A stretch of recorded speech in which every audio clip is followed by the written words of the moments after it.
Oh, Well, it's 10:30 and it's time for dun, dun, dun, dun, brainstorming the human connection. Glad to have you all here with us today. We're going to have a very interesting program. That said, before we get started, one of our um, people that have been on this show with us many times, Jace DeCory, has left us. And it's a very sad day. I was very saddened to hear that. And for however you have to absorb that, I wanted you to know. And it's a very solemn time for me, and I really respected her and still respect her, even in her absence, of all the things that she did, the numbers of people that she influenced, especially Native Americans. But I think she influenced all of us to think away her kind and gentle way that she approached issues and life, and especially people, is an example and will be an example for all of us going forward. And I would just like to have some thoughts for her.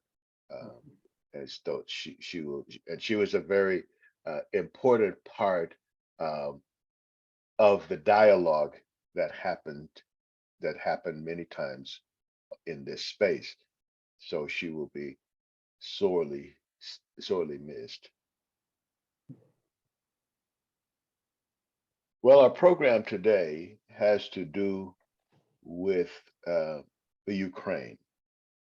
And we've talked about this before in this space, but today we have a different perspective, someone who has shared a lot of, has studied history and is kind of, let's say, we can say well versed in the conflicts and things leading up to the conflict. So I'm hoping today that we'll get some kind of background for you in terms of like what led up to this, what are the surrounding issues, and most importantly, how does what happened in the Ukraine affect us? Many people think, oh, well, that's way over there, so it's none of our business. We should stay out of it. But I'm not so sure. Maybe there's something that we need to be aware of because the world is so connected now. It's hard to even breathe and it not affect anyone else in the universe. So with that, Dr. Will Prigge, how are you doing today? Oh, wonderful! It's really good to be here, and it's it's not something that I necessarily thought would be on the front pages. If you would have asked me this a year ago, it was just a place that I worked, saw, studied, but I never really sort of thought that Russia and Ukraine would take such a center stage as it did, even if you would have asked me a year ago. And so, Mm, mm. so I'm glad to be relevant. Yeah. I wish it were Well, under better circumstances. yes, because it's such a, the things that I've seen and heard about is such a interesting country, and it's one that I have not visited. When I was doing my European thing, it was back in the days when it was a little harder to get to Ukraine. But Yeah. but let me start off by asking you to kind of tell us who you are. I always like to hear from Mhm. people themselves, like, who do you think you are anyway? I have been fascinated in the Soviet Union since the time of the Soviet Union. And I began my college work, my work at the university, when there still was a Soviet Union, way back in 1989. And my first fall at school was the collapse of the Berlin Wall. And I really remember that vividly, how they snipped the barbed wire at the Hungarian-Austrian border. And it was all incomprehensible to me because I saw people streaming across that border. And my only memory of the Cold War was bodies hung up on barbed wire trying to get across the Berlin Wall. And to me, that was a divide, and that was a world on the other side of this barrier that we would never see and that they would never see us. And so that was very dramatic to me. And I always sort of had a thought of, I loved history, but if I wanted to study history, I wanted to study a history where things go either very well and why, or very horrific and why. And I kind of went with the latter. And I just wanted to see, because we were watching the Soviet Union sort of fall all around us. How did we go down? How did people go down such seemingly mistaken road? And how were they drawn into this? How were they drawn into something that was cost the lives of tens of millions of people? What happened? So these were very sort of fascinating questions for me and heady times. And again, I really want to stress the how difficult it was for me to comprehend what was happening. In 1991, then, I remember sort of in December, whenever that was, the Soviet flag coming down and the Russian flag going up. And I just didn't get it because there had always been a Soviet Union. There always would be a Soviet Union. In my world and my understanding, there could never sort of be anything but Soviet Union. So it almost didn't register with me. So I imagine that you weren't a czarist then. No, no. Because they might have said, "Hey, we're back." That's right. That's right. But But I guess the Soviets, they killed all of those guys, right? I mean, yes, if you're a priest, if you're a royalist, all those people didn't have a long shelf life in the Soviet Union. That was it. Yeah, just like 2-week-old bananas. That's right. Time to move on to something new and fresh. Yeah. But go ahead. No, go ahead. Go ahead. Maybe to continue my journey, though, I decided that I would go on for a master's degree in history, and I was very interested to study kind of more specifically Soviet history. And I fell in with an advisor, Dr. Paulus Lazda in Wisconsin, who was a Latvian emigre. And he fled Latvia ahead of the Soviet occupation of Latvia. And I really got sort of a taste of the two sides of the Second World War, because we focused so much on the Nazis and the Blitzkrieg against the Poles, and we never sort of remember the other side of the equation, because the Soviets were ultimately our allies during the Second World War rather than enemies. And so we kind of forgave a lot of the sins that were happening on that side. History is always sort of written by the victor. And this sort of helped me to understand the perspective of minority populations that lived in the Soviet Union, were occupied by the Soviet Union. And he went on to found the Occupation Museum in Riga, Latvia. And I traveled with him and other students to Eastern Europe and spent a semester in Latvia and really fell in love with it. And let me show you one thing. I don't know if you can see this picture, but he introduced me to this person, Eduard Bearclaus, who was a kind of a renegade communist during the 1950s, who then was expelled from the party and decided that he was going to torpedo the party from within. And went on to found a independence movement, which then went on to take the Soviet Constitution at its word, that if a republic does not want to be in the Soviet Union. It does not have to be. And that was always sort of considered a scrap of paper. But he decided he was going to take it at its word and said, okay, Latvia no longer wants to be a part of the Soviet Union. It wants to disassociate. And so he kind of has two very interesting stories, one as a communist and then sort of one as fighting against communism. But I was able to meet all of these sort of fascinating people, and it just sort of whet my appetite. And so I wanted to study this period of these purges of national communists during the late 1950s. And my interest was maybe more with the Soviet republics rather than with Russia itself, if for no other reason. When I was beginning to do my research was just about the time Putin was coming to power, and the archives in Russia were becoming more restrictive. Whereas in the republics, they were opening them wide, saying, come look at all the crimes that they did against us. So I wanted to use that to my advantage. So I looked at both Latvia, some in Ukraine, and then most recently in a tiny little republic called Moldova, now an independent country. But it factors into this whole story too.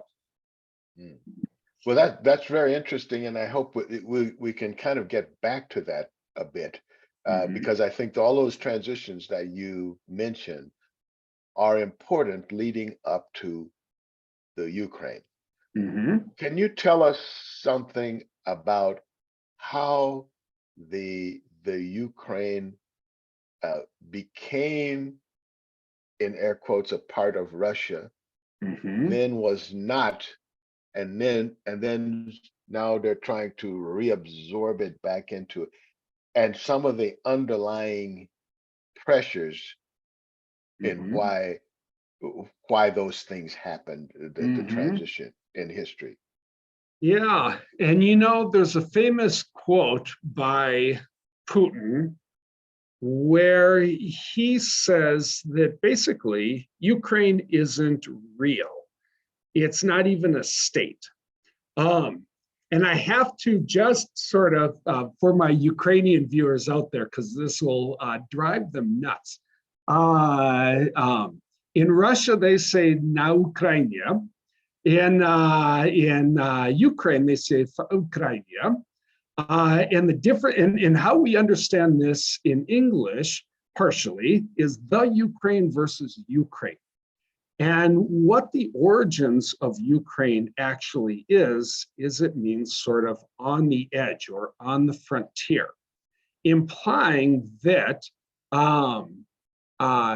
Ukraine is nothing more than a part of Russia, and it is Russia's frontier, but very much a part of Russia. And so kind of the frontier. And how maybe within the past 15 years, this change has come about as their own sense of national identity has developed, is that we are Ukraine, that we are not anybody's frontier. We are an independent nation that is called Ukraine. And what I think it shows us is this idea of national identity is a little bit squishier than we might believe, and that one person's dialect is another person's language, one person's nation is another person's sort of little brother.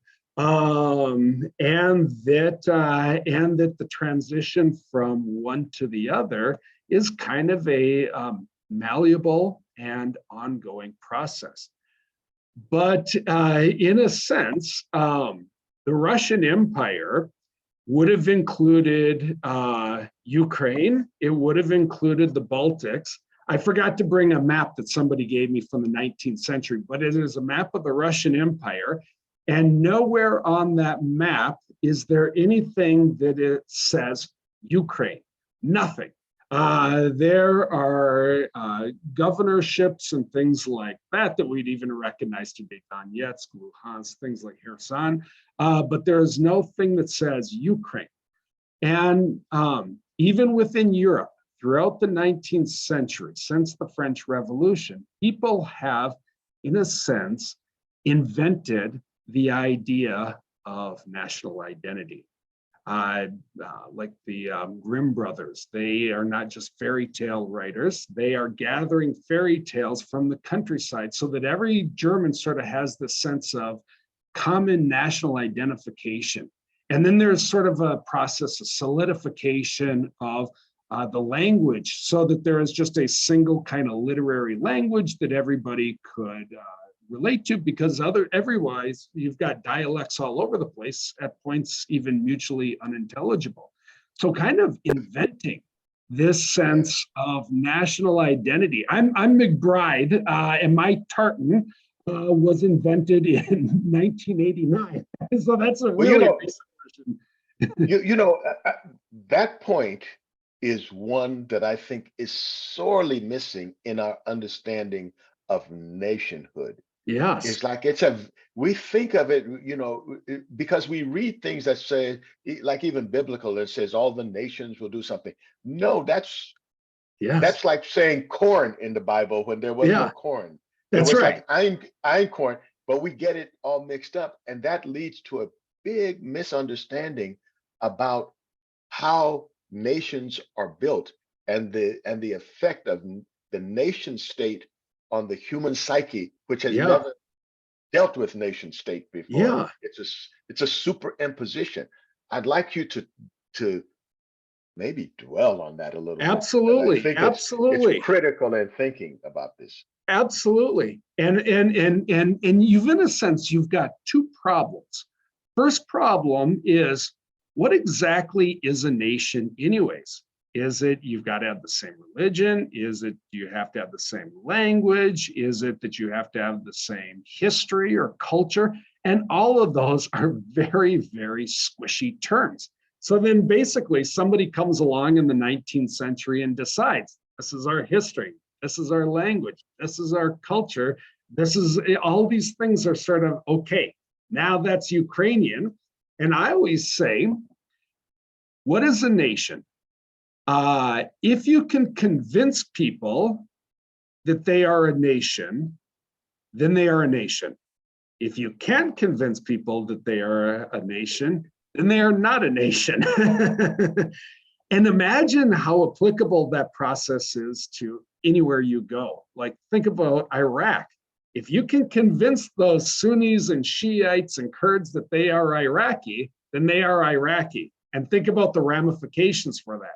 And if you can't convince them, think about the ramifications of that. And so it's a big issue. But one of the things I think, if we projecting into the future, can say about this war, and if national identity is something of a concoction, one of the things that creates a national identity where there wasn't before is a common enemy. So we can talk about that later, but this is an ongoing story. But then the second problem is, even if you can successfully determine what is a nation, how are you going to draw perfect state boundaries around that thing? And here is the situation in that part of the world. They wouldn't necessarily have thought of themselves as Ukrainians or Latvians or Moldovans or anything like that. There were the peasants that were sort of out in the countryside. And then there was sort of the man in the city. And these would be, say, merchants or educated administrators, people with the credit and the money. And these would be, say, Russians, they might be Germans, they might be Jewish. These were the people that tended to live in the cities. And then out in the countryside, you had the Moldovans, you had the Ukrainians, you had the Latvians, or whoever it is. But it then becomes very much a city countryside split. And then you come along and you say, okay, now we're going to create a nation state of Ukraine. And we've now determined what is Ukrainian. How are you going to draw perfect state boundaries around that, where it is ideally one nation to one state? And that's the whole principle of the nation state, is only when you have a state to protect your national identity and interests, the state provides the army, which is going to provide the protection. Otherwise, you are subject to the whims of some kind of predatory other. But what if you are, say, Russian or Jewish or German, living in what they would deem as sort of a state comprised of peasants? Now the lunatics are in charge of the asylum, and they don't have half the education of us. They don't have half the culture of us. You think I'm going to sit and learn this kitchen language of Ukraine? You're out of your mind.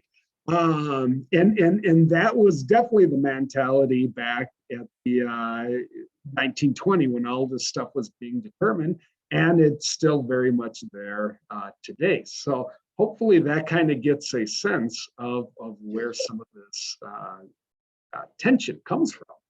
Yeah, and I'm glad you brought those things in, though I can really appreciate that it's like, if this is all new to someone, their head could be going, how do I make it make sense? Yeah. I think it'll settle in over time, Mm-hmm. So it might be useful for people to just say, okay, that's what Will said, okay, Yeah. and let it suspend there for a Yeah. moment, and then we can, if you don't mind, fast forward a bit Mm-hmm. to, we now have a conflict.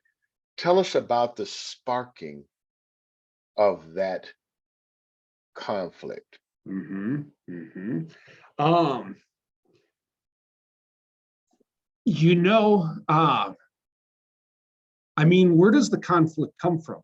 It comes from 190,000 Russian troops gathered on the Ukrainian border. Why does he have the troops gathered on the Ukrainian border in February of this year?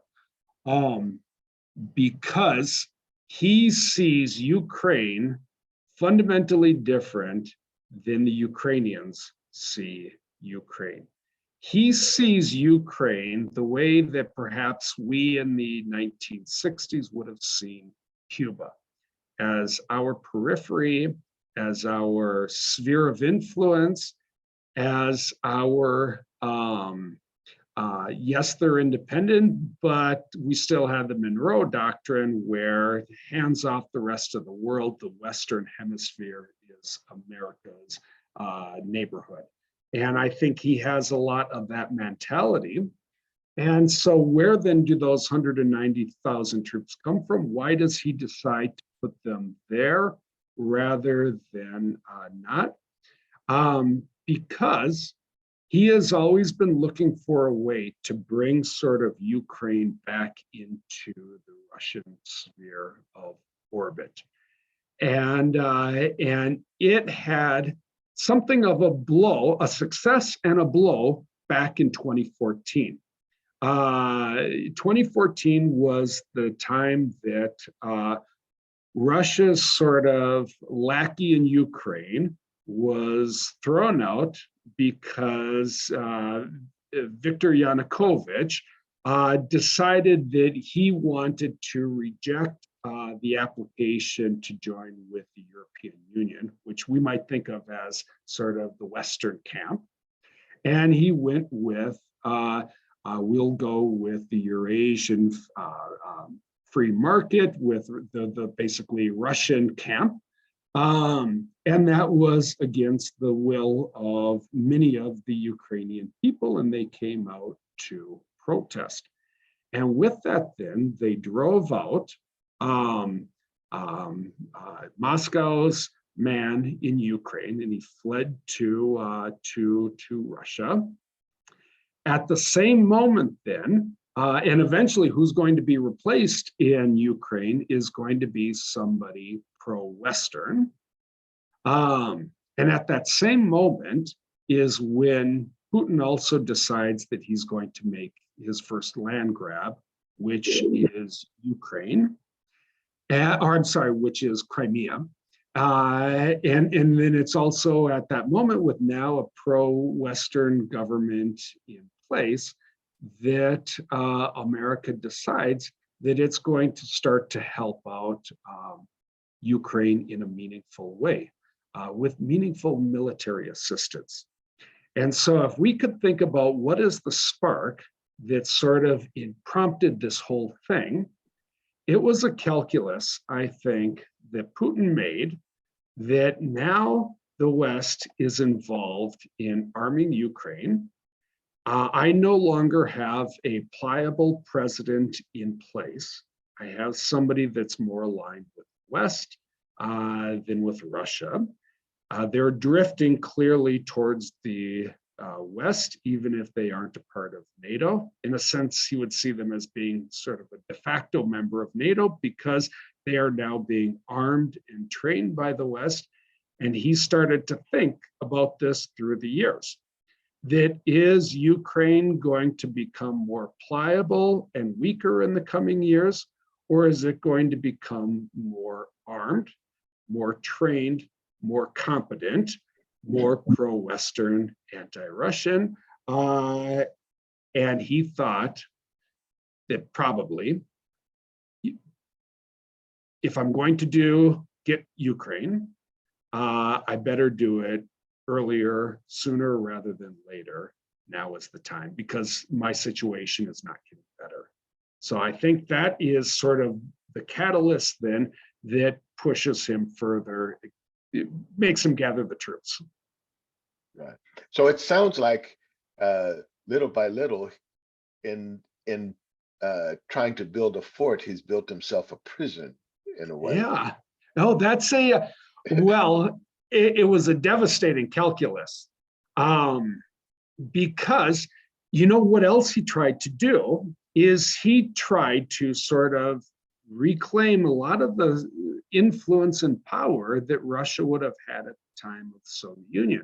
In a sense, become kind of more of a first world country.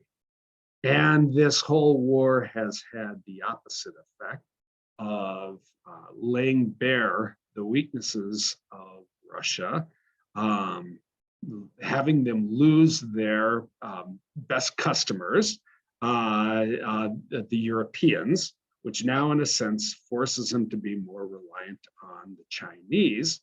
And instead of gaining a periphery, Ukraine, it could be that he has hastened the peripheralization of Russia itself to other great powers such as China. It'll be very interesting to see how this plays out in the future. Yes, I think that is so true, and especially given the history of Russia and China is, let's say, not the best. You know, It's been strained. yeah. So before we go forward, though, I'd like to open it up to our esteemed panel who has joined us. We have quite a few, and they may have questions, comments, points of view. And just a reminder, this program is all about exchange. You know, we throw out the ideas and we let the ideas fight. We don't have to, but we look for ideas that are juxtaposed or some other, but there's also this kind of inclusion, and or if you have questions about what has been discussed so far, or if you have questions that you would have like to ask, I would open it up to you. Anybody? Yeah, hi, my name's Austin Kuchel. So with today, actually recently yesterday, Russia announced that they are going to be leaving the Kherson city on the western bank of the Dnipro. There's been no satellite imagery that I'm aware of that they are doing that. In fact, there's been a lot of photos that they're digging in deep, they're digging in hard. Are we looking at a trap? Because Sun Tzu's The Art of War dictates that all warfare is based on deception. And what the Russians are really good at is the Yeah. set. Yeah. If you were to ask the Ukrainians, I think they are, their government is very wary of what's happening in Kherson right now. And I think that whole, there's kind of two things going on. What would the Russians like? What would the Ukrainians like? The Russians would like to draw the Ukrainians into the urban setting of Kherson and do some kind of bloody block by block fighting so that they can get the Ukrainians to bleed more. And I think that the big Russian advantage militarily is just its sheer size. And I think Ukraine's, and you see this in their military strategy too, of this sort of cannon fodder approach to fighting is just hurl masses of untrained people into the line of fire, and it doesn't matter because we have 300,000 more behind them.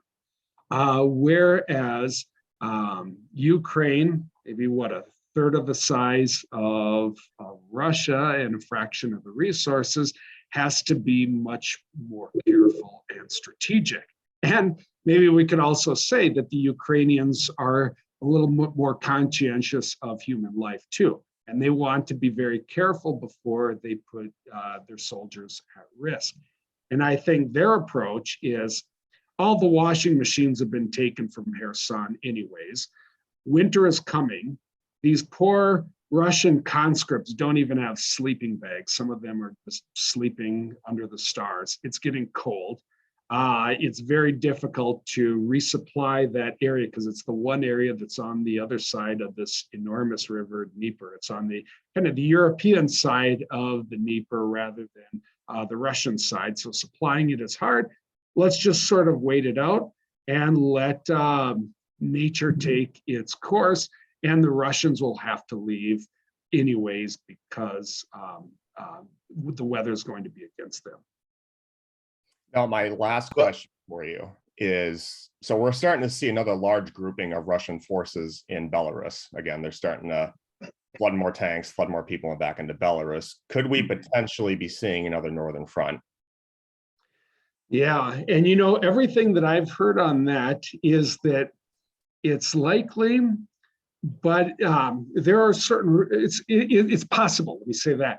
But if you look at the ratio, if we're talking about an attack into the north of Ukraine, and that there are kind of ratios of soldiers that you need to attack versus how many you need to defend, that number in Belarus is fairly small, and that they have very little in the way of experience. And it requires experience and coordination to successfully pull off an offensive. And you see that even with Russia, that they just don't have experienced, properly trained troops that can pull off a proper offensive, which is why so much of what they're doing is defensive now. And so from what I've heard is, even if they were to try, it won't be successful because they don't have the numbers, they don't have the training.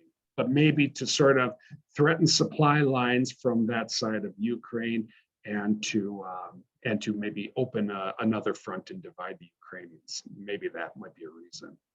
Okay. Yeah. Any other questions, comments, inserts? I have a question. Mm-hmm. How is it all going to end? Oh, This is a bring out your crystal ball. This is a very good end, but maybe let's just let's know what we could know. What can we know? We can know that for Putin personally, to just simply give up his hands and say, Ukraine was a bad idea, I guess I was wrong.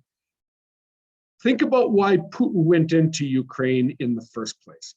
He actually has an election coming up, and it's a dictatorship, but it has at least the facade of elections, and they do matter to some degree. And what he was hoping for was with Crimea, that's 80% Russian. He got that with nary a shot fired. It was exceedingly popular among the Russian people, and it gave him a huge popularity boost. And he wanted another dose of that in preparation for the 2026 election. So let's do this part two, now maybe with Ukraine as a whole, and it'll be a cakewalk. But it turned out not to be. But he has to be mindful of public opinion. He can't just simply discount that. So at some level, he can't just retreat. He has to get something from the deal.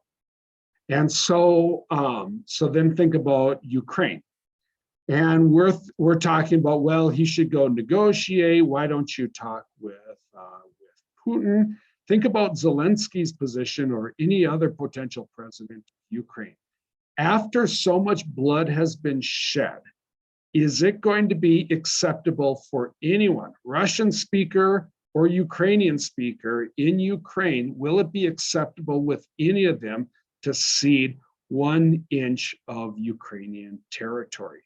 And so that will not happen either. And so honestly, the only way that I see this ending, and I don't know if or how this would ever happen, but Putin has to be gone. However it is that they can get rid of him. And I don't know that that is automatic. Nobody got rid of Stalin. Maybe somebody hastened his death at the end, but basically not much you can do. And so he might have an apparatus so strong that nobody can get rid of him. And we can't go in and do that for the Russians. The Russians have to do that for themselves. But maybe it is so locked in that they can't. And so then they just leave.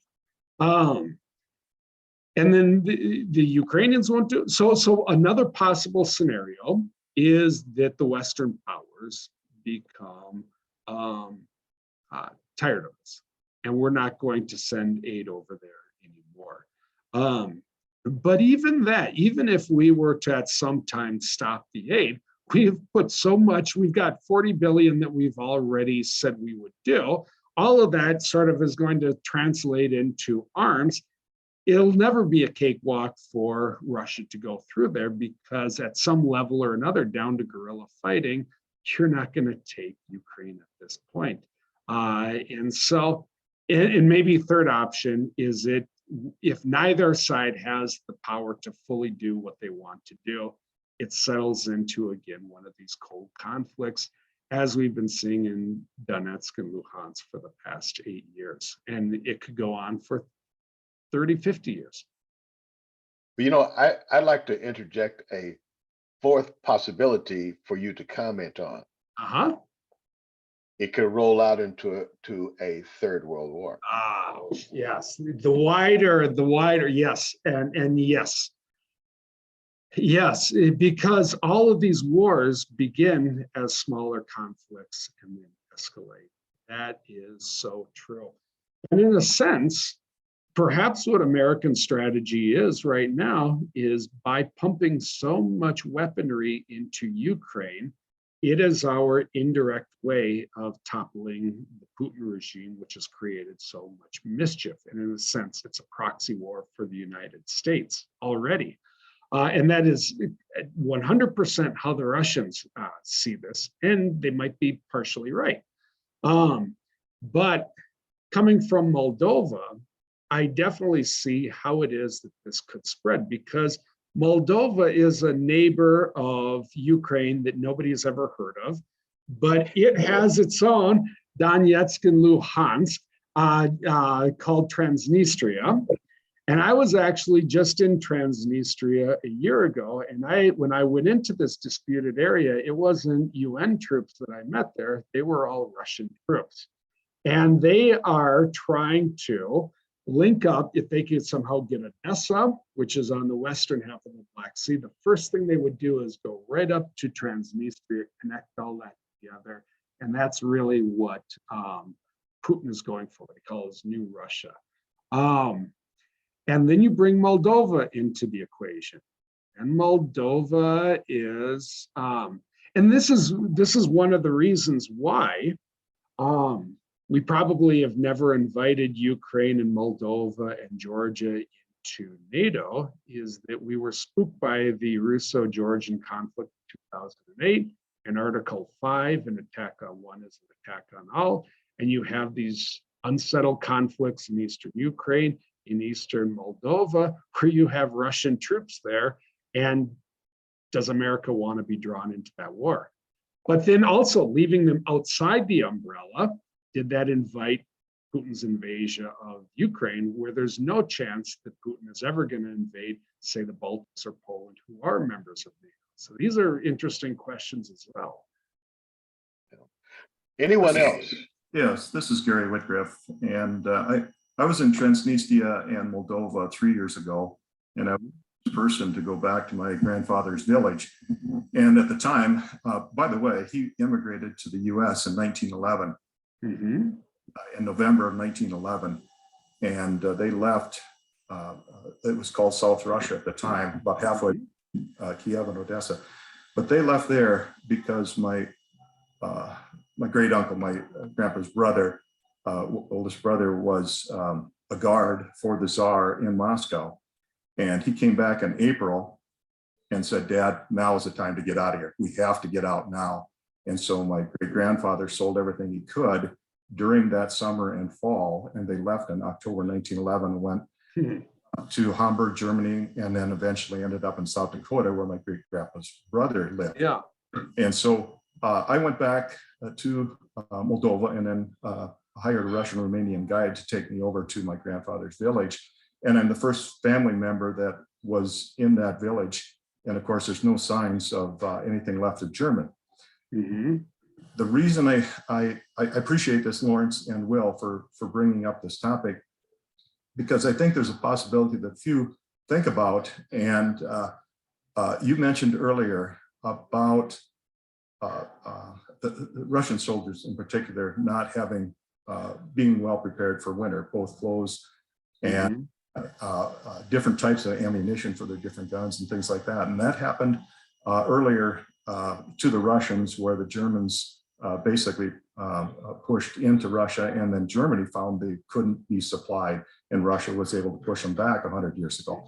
So the possibility that I see, and I think it's a positive one, is that a white knight, and perhaps Erdogan from Turkey, could come in and say, okay, being part of NATO, being a negotiator, he could say, okay, boys, we have problems in Europe. We have people freezing because they don't have fuel to keep their Russia, you have troops that are not being protected, and you have, he can talk directly, Putin has internal issues with Chechens and other ones that he has to keep under control. Just like the Tsar was defeated by the Bolsheviks during World War I and prior to it, I see that Putin is a smart guy, and he's saying, okay, to settle this down, I'll work with the White Knight. Let's do this. Let's open up the food lines and let Ukraine and Russia send as much food out, get the ships rolling, we'll protect each other and let it roll through the Black Sea. Erdogan would say, wow, look at what I'm doing to provide food for people. At the same time, pipelines start opening up to bring fuel out, and in effect, Erdogan becomes the white knight in this elevated conflict, and I think that is a possibility to work towards an end. Yeah. And maybe just to see how the Ukrainians would see the white knight, is that I think they would be very wary of that person, because they see Russia as sort of over the barrel right now, and that they are in a really strong position. But given enough time, all those recently mobilized troops could then eventually start to become trained. They could start to kind of resupply their ammunition and weaponry from sources such as North Korea and Iran.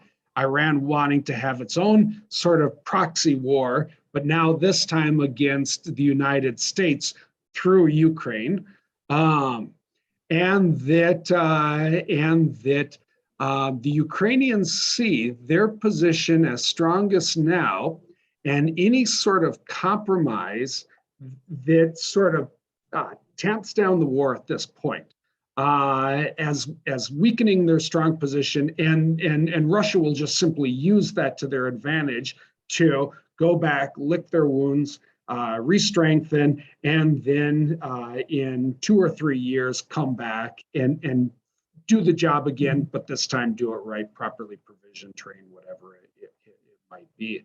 So that's definitely going to be their anxiety. But I could see the White Knights as not only just simply the Turks, but also perhaps Macron in France.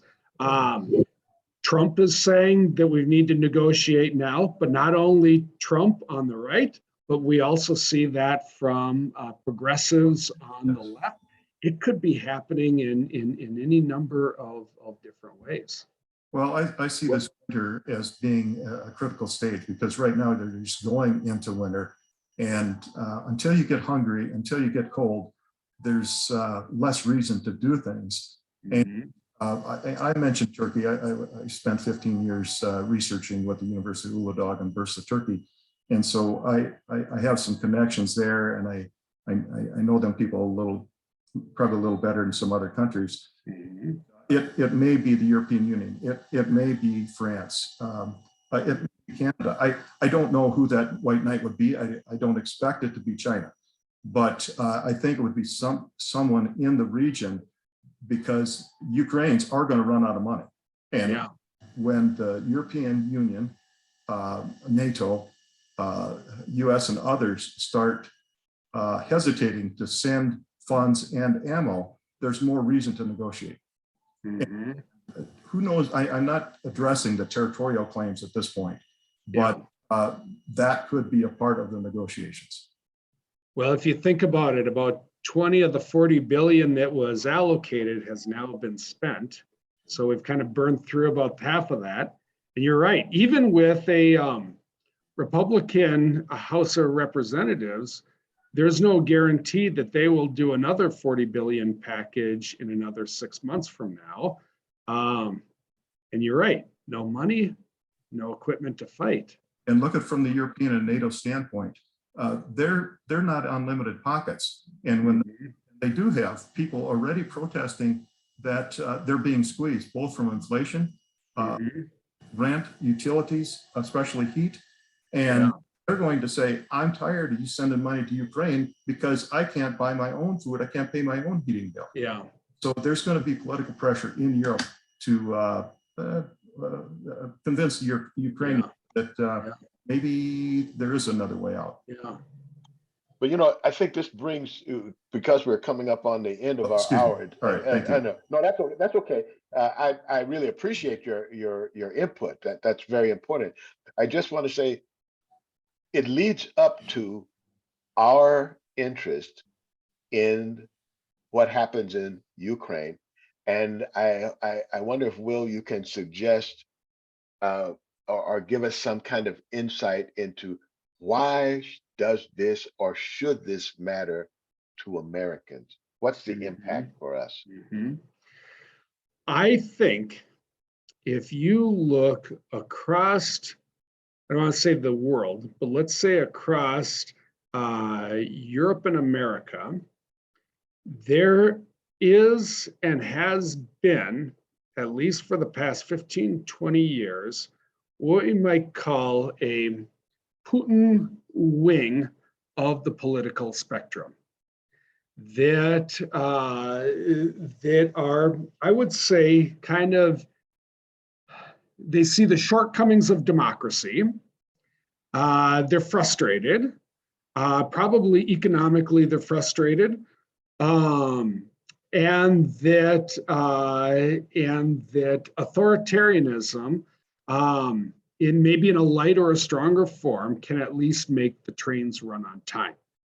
and that sort of you can get your agenda more guaranteed. Whereas democracy, if you think about what democracy is, it is an agreement that if I give up power for a time and you get to run the show, even though everything that you do is going to be contrary to my beliefs, I'm all right with that because I know for your side, you're going to let me do the same when it is my turn. And one of the beauties of authoritarianism is you don't have to do that distasteful thing of letting the other guy have control of the levers for 6 or 8 years, whatever it might be. You can have it your way all of the time. And if your vision is, you're certain in your vision. You got frozen there, Will. What's that? Let's say that one more time, Lawrence. Oh, I froze. Am I here now? Yeah. Let's see. Lawrence, should I keep going on? Yep, I think you're good for everybody but Lauren, so we'll just keep going. Oh, okay. Okay, go ahead. And so this has been a very attractive model. And you see it in places like France. Remember the election in the springtime with Marie Le Pen. And she was very popular in France and came very close to winning that presidential election. And she's very friendly with Putin as well. The last election within Italy is with sort of maybe a Putin-leaning side of the political spectrum as well. What we see here is that this is an international struggle, and that you see countries such as Hungary and Viktor Orban going more in the sort of Putin direction.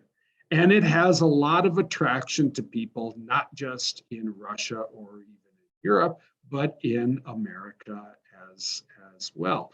And so you can see this as a struggle, in a sense, for what kind of future do we want? And this is not a Republican Democratic issue in the United States. You see many, many, many Republicans that are very, very staunch supporters of Ukraine, and they are staunch supporters because they want democracy and they want freedom to flourish. But there are people like Marjorie Taylor Greene that votes against the $40 billion bill because it might fall into the hands of Nazis. And that is how Putin refers to the Ukrainians. And so she's not even masking Putin talking points at this point. So it's a global-wide struggle that's going on, and it very much relates to, as I said to my Ukrainian tutor the other day, your victory is my victory, and vice versa.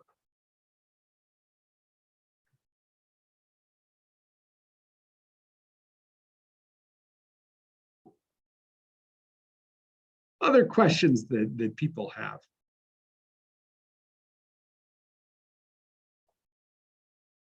Anyone else? I kind of lost that last part. I don't know what's happening. Everybody else seems to be flowing, but for some reason, they don't like you, Will, or my internet connection doesn't like you. Yeah. I have one last question before we're up. So, let's say this does end with a peace deal, that there's an armistice, Russian troops leave, they take back Crimea, or Crimea is left with the Russians, they somehow figure out a deal. Could we, but with a seasoned Russian army now at this point, they'll be able to rebuild back up to what I think Latvia said within 4 years they can they'll rebuild their military. Are we looking at a Cold War type scenario? Oh, well, think about, what's happened is that what was Russia's greatest fear is that it would have NATO on its doorstep.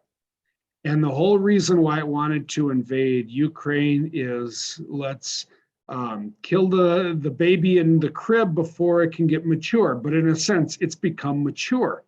So it's, from its standpoint, it doesn't see the threat as less, but the threat as greater. And then a need to, I'm sure, put even more resources towards that end. But in a sense, Putin saw this as a threat long before. And so him doubling down, will that then in turn make the Russian military more effective? Or is the whole system based on corruption?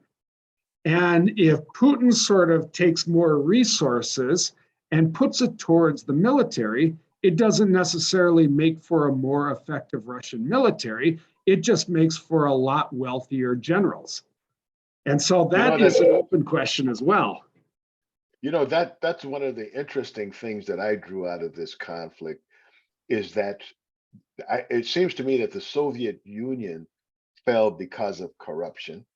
And they were able to sort of like, let's say, scoop out the middle.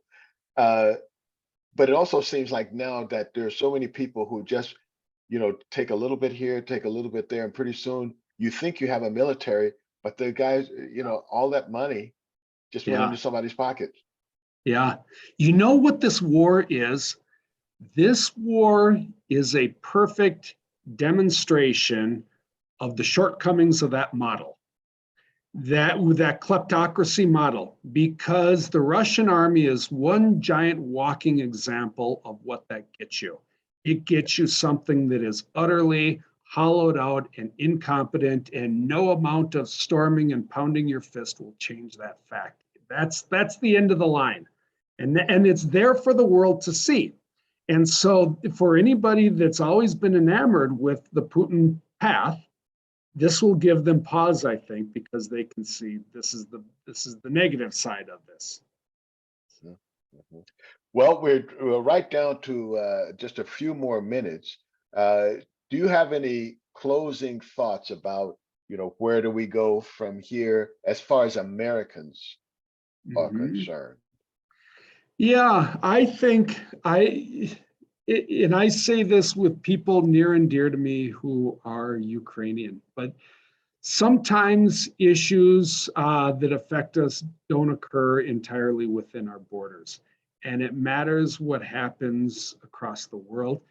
And the principles that you stand for at the end of the day matter, even if they may not have some type of tangible economic benefit.